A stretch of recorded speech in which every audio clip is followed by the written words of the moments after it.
What's up guys, it's Possibly Cheeky and I'm back with a brand new video. In this video we're going to be talking about all of the new Season 10 things to do with new playstyles, new specializations, new weapons, balance changes, etc. And we're going to be covering all of that in this video. There's a new feature with the reward shop when you played ranked or got to Emerald in a world tour or using the ranked rewards. You get 3 coins for reaching Emerald, and then depending on what you reach in ranked you get coins for those.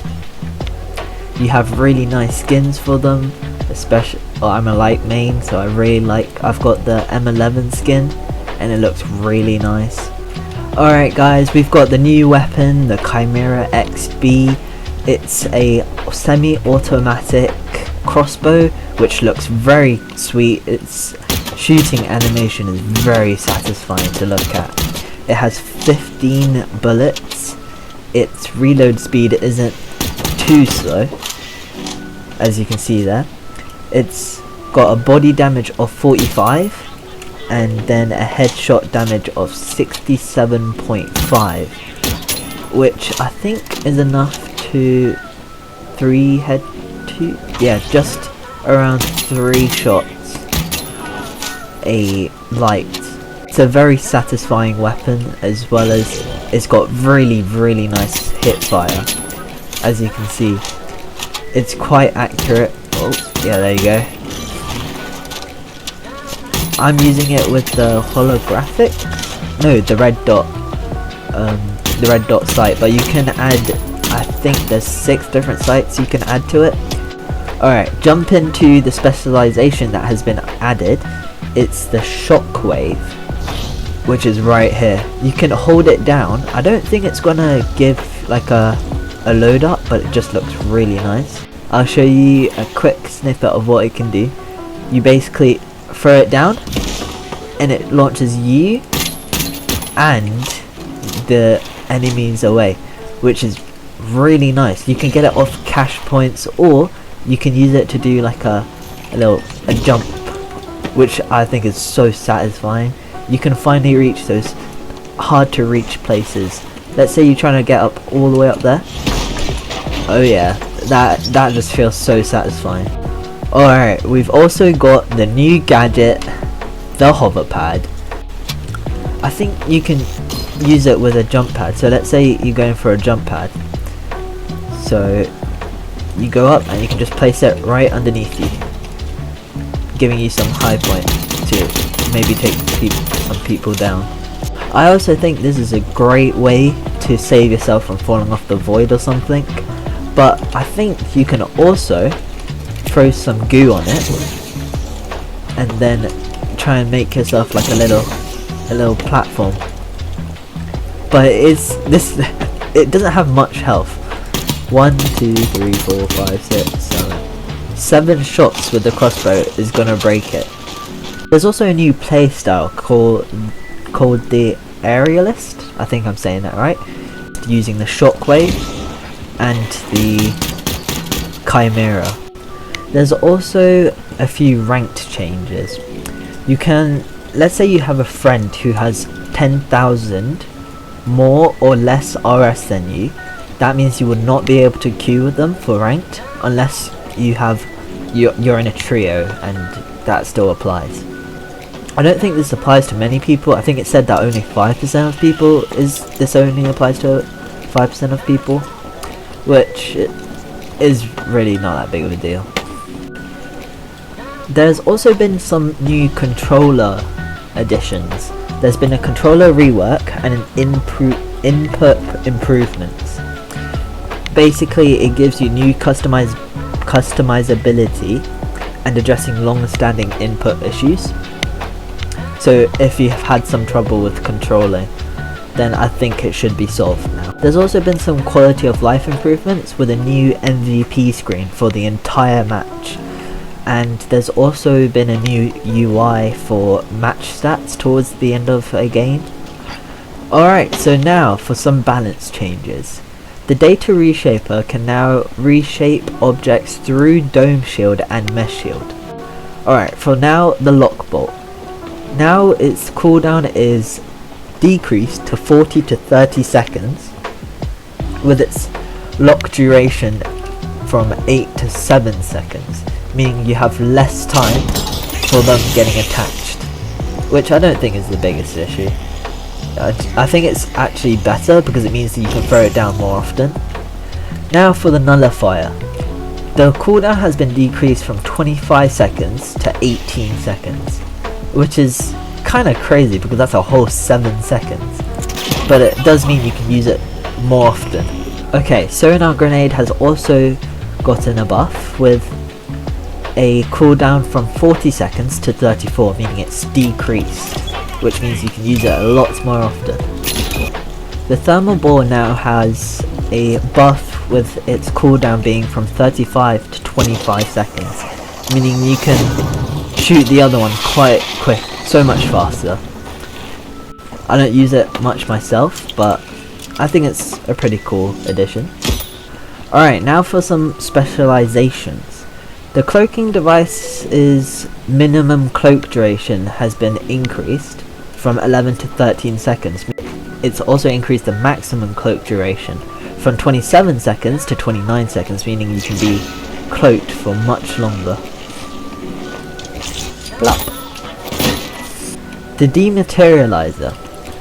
Its cooldown has been increased from 10 seconds to 30 seconds. However, they've gotten back to having 3 charges rather than only 2, which I think is very good. I was talking to my friends and I was saying how they definitely need to increase its amount. Because alright, for now, the Evasive Dash has increased its cooldown, so it's gotten a little bit of a nerf, so it's taking more time to use your Evasive Dash. I'm very happy about this next buff. They've decreased the time or the cooldown for the grapple hook being 8 seconds to 7 seconds, which I was playing a game and I was like, wow, this feels like it's activating so much more quicker, and I'm not wrong, it was. Like, I've already got it. I think that's so cool. I really think it's a worthwhile buff. Now for the Guardian Turret. I'm not a big fan of it. I don't use it much, but it's increased its patrol rotation speed from 30 to 40 degrees per second, meaning it's gonna, I guess, take less time to move. That's really loud. Jeez. It's gonna move between the targets so much faster, but it's still kind of slow. Alright, so now the weapons. The AKM has gotten a magazine size buff from 32 to 34. Personally, I don't think it really needed much.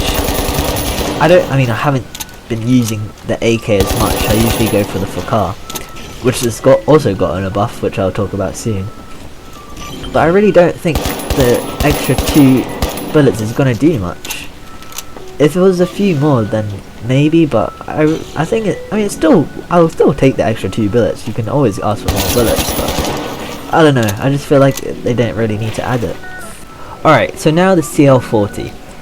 It's gotten a buff and also kind of a nerf. They've increased its max damage from 100 to 105, which is very good, but then they've also increased how much damage you do to yourself. Oh, yeah, I just died after 2 hits.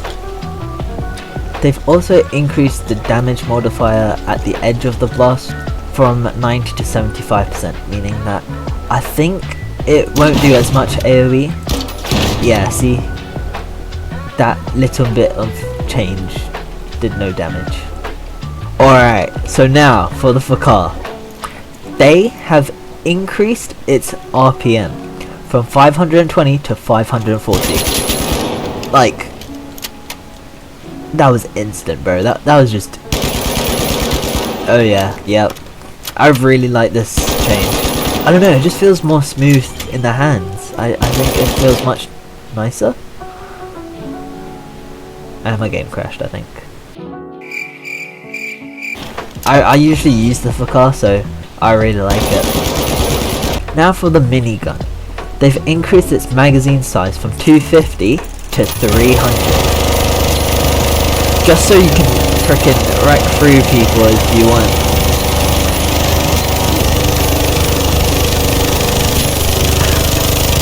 Oh my gosh. I haven't used the minigun in so long. Alright, so now we have the M26 Mata. They've decreased the pattern radius by 10%, so now it's a little bit more nudged together. They've also increased the environmental damage from 5 to 9. Alright, so now the Pike's gotten a buff with a change of its recoil pattern, making it slightly less erratic and smoother to use. I mean, I haven't used this weapon in so long, but it already feels quite smooth. Maybe that's because they've already smoothed it out. That's kind of dumb. Alright, for now the SH1900, I'm just going to call it the double barrel, but its damage per pellet has been decreased from 13 to 12. They've updated the pellet pattern to have it more consistent distributions. They've also decreased the radius by approximately 10% of the spread of the bullets. For now the sniper on the light, they've decreased the air drag on it, meaning you can shoot it from much farther away. So I should be able to hit a headshot. Yep. Oh. Blah. Alright. That's quite far back. 10, so yeah, that's more than 50 meters away. They've also decreased the gravity multiplier on the projectile, meaning it has less bullet drop off. Yeah. We cannot forget about the new arena, Starlight Hollow. It's a very medieval themed map. There's the massive castle that you see in the background of the lobby in the background of the map. It just looks so epic. The houses are really like small, they're really wooden. I think they're really accurate to the medieval vibe. Overall, I think it's a great map in general. Although it's only gonna be for this Point Break thing, and also I think it's added to TDM. But other than that, it's not going to be an actual map. Anyways guys, that's all I have for today's video. If you liked the video, please make sure to share it with your friends and families, and that'll be me, Tozibuchiki.